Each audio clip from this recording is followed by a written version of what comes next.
तो हमारा सफर शुरू होता है भाबरपुर स्टेशन से।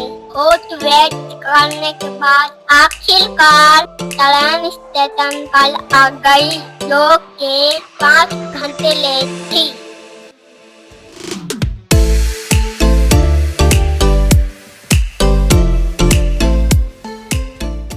वैसे मैं आज अपनी नाना के घर जा रहा हूँ इस्लामाबाद। नाना के घर जाने की एक अलग ही खुशी होती है, क्योंकि नानी का घर भी अल्लाह की नेमत होता है।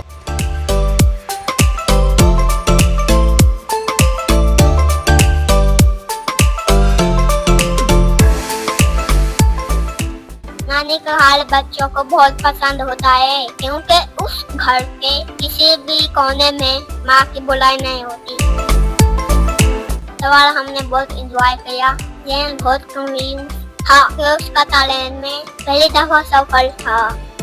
ट्रेन में हर शख्स कोई ना कोई मकसद लिए बैठा होता है। कोई खुशी खुशी जाता होता है, कोई भूखे अंदाज में रहता होता है।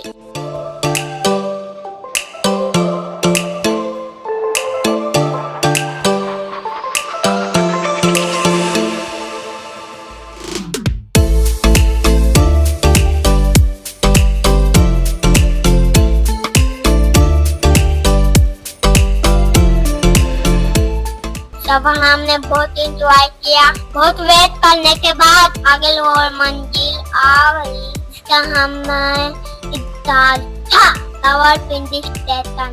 तो उम्मीद करता हूँ को ये वीडियो पसंद आई होगी। मिलते हैं नए वीडियो के साथ। अपना ख्याल रखना। अल्लाह हाफिज।